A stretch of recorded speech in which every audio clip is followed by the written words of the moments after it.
pourquoi nous qui sommes ici, un de nos grands problèmes, c'est que nous croyons que Dieu a commencé exclusivement à parler par le Saint-Esprit en Jésus-Christ dans l'église avec la Bible à la main. J'aimerais déjà vous informer que Dieu n'est pas chrétien.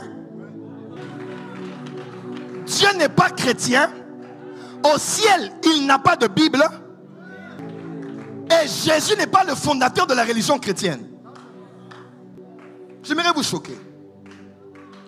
J'ai rencontré un jour Bismarck Biyombo, grand basketteur congolais à la NBA. Avant que je ne sorte de la maison, l'Esprit de Dieu me dit, habille-toi.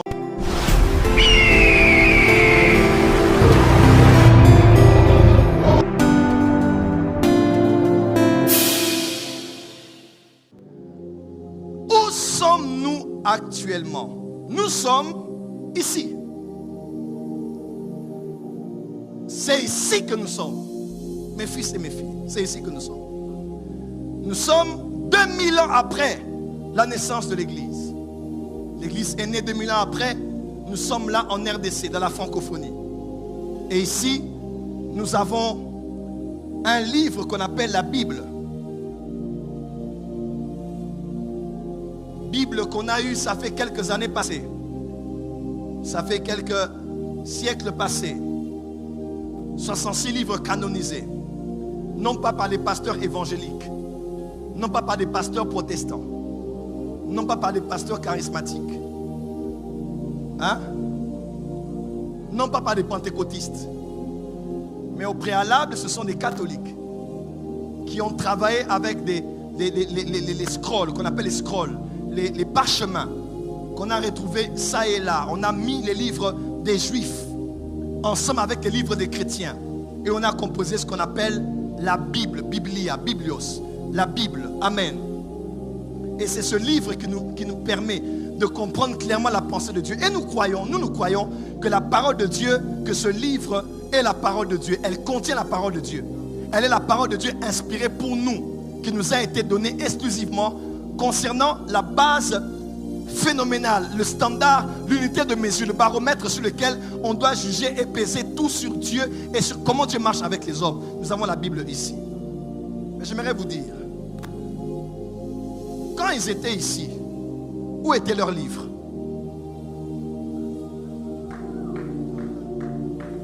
Quand ils étaient ici, où étaient leurs livres? Quelqu'un me suit? Ici, ils n'avaient aucun livre. Adam n'en avait pas. Noé n'en avait pas. Abraham n'en avait pas. Enoch, qui a prophétisé, qui a été enlevé, n'avait aucun livre. Il n'avait aucun livre à lire, aucun chapitre, aucun verset, mais il marchait avec Dieu. Voilà pourquoi, nous qui sommes ici, un de nos grands problèmes, c'est que nous croyons que Dieu a commencé exclusivement à parler par le Saint-Esprit en Jésus-Christ dans l'église avec la Bible à la main. J'aimerais déjà vous informer que Dieu n'est pas chrétien.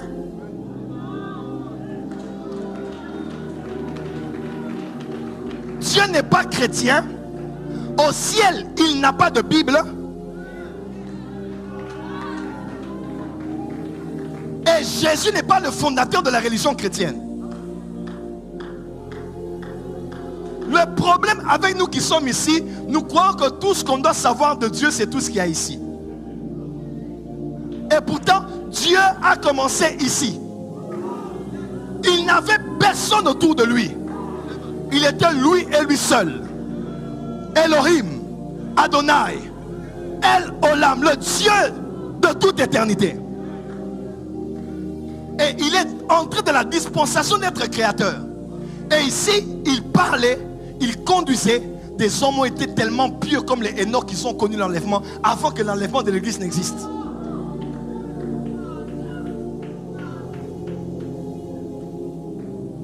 Dieu était créateur. Après, il a marché avec Israël. Il les a donné 10 commandements, 312 autres lois. Pour eux. Des traditions, des principes, des préceptes. Après, il a laissé ici. Il est devenu maintenant le Dieu Père de Jésus-Christ et de tous ceux qui sont les saints. Quelqu'un me suit? Et après ici, Il sera un roi et juge. Non, on ne sera même pas là. Non, on sera avec lui au ciel. Mais ici sur la terre, il va traiter sévèrement. L'agneau va ouvrir les livres de vie, il va briser les sceaux. Et il y aura des jugements sur la terre. Pasteur Daniel, viens près de moi ici. Lorsqu'on est chrétien, ou lorsqu'on est un chrétien basique, tout ce qu'on connaît de Dieu, c'est tout ce qu'il y a ici. Mais la spiritualité, tu n'as pas entendu? La spiritualité en Christ, c'est de connaître Dieu, comment il a été avant qu'il ne soit celui qui a établi une église par son Fils. La spiritualité, c'est de voir Dieu ici. C'est de voir Dieu là. Et c'est de voir Dieu là. J'aimerais vous choquer. J'ai rencontré un jour Bismarck Biyombo, grand basketteur congolais à la NBA. Avant que je ne sorte de la maison, l'Esprit de Dieu me dit, habille-toi en noir. Je ne sais même pas pourquoi. Je m'habille en noir ce jour-là, tu te rappelles? Je partais à l'Oubmachi. Dieu me dit, habille-toi en noir. J'ai mis tout en noir. Je ne vois jamais comme ça en costume. Jamais, je suis toujours en relax. J'arrive à l'aéroport et je vois un homme qui s'appelle Gary Wele, qui est un grand ami à moi aujourd'hui, qui vit aux États-Unis. Il était proche de Papa Wemba à l'époque et de beaucoup d'autres. C'est un Congolais qui fait beaucoup de grandes choses dans la communauté. Je le rencontre et il me dit, ah prophète, c'est toi, j'aime bien ce que tu fais. J'aimerais te présenter Bismarck Biyombo. Alors on va chez Bismarck, on le salue, c'est un Américain, il a joué avec les Jordan et tous les autres. C'est un grand homme, il a eu un grand succès aux États-Unis, au Canada. Et on fait connaissance et il me dit, prophète, j'ai une question à te poser. Il me dit, notre père est mort parce qu'ils allaient au deuil de leur père. Et voilà ce que j'ai eu à rêver. J'ai rêvé, ma mère a rêvé, tel a rêvé, tel a rêvé, tel a rêvé. Oh, maintenant, il a dit, chez nous en famille, on a un don de rêve terrible. Tout le monde rêve. Et quand on rêve, c'est comme la télévision. Et tout ce qu'on voit, c'est exact et clair. Vous avez déjà entendu des familles comme ça? Votre famille est comme ça? Il y a des familles comme ça, où vous allez voir des gens, ils ne sont pas chrétiens. Ils n'ont pas de Bible. Ils ne prient pas en langue. On les a laissés au village, on les a laissés dans la province. Ils sont ici avec nous, ils ne prient pas. Mais quand l'un d'eux fait un rêve, sur toi qui viens à l'église, Dieu a parlé.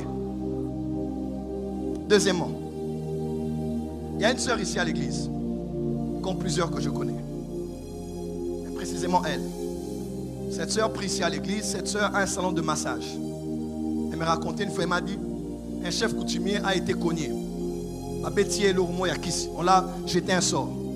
Il est allé chez elle. Elle a massé, pouf. Les os, les ligaments, tout est revenu ordinairement. Elle m'a dit, papa, chez nous dans la famille, nous tous nous avons ça. C'est comme dans la lignée de la famille, on a un don de guérison. Vous comprenez? On a comme un pouvoir de guérir. Autrefois, quand une chèvre s'est cassée la patte, il suffit de toucher, la chèvre va être guérie. Vous avez déjà entendu parler de ces choses? Même quand une poule ou un coq se casse la patte, quand on ne touche pas, papa, le pied peut revenir. N'importe qui qu'on touche, il va être totalement guéri. Alors, en tant que chrétien évangélique, autrefois, j'avais beaucoup de peur concernant ce genre de choses. Parce qu'on se disait, les esprits familiers, les esprits des tribus, les esprits du village, les esprits des chefs coutumiers, les esprits de leur lignée. Jusqu'à ce que, en connaissant et en cherchant à connaître l'Éternel, l'Éternel m'a dit, avant que par le Saint-Esprit je donne des dons spirituels aux chrétiens, j'étais et je suis toujours le Dieu créateur.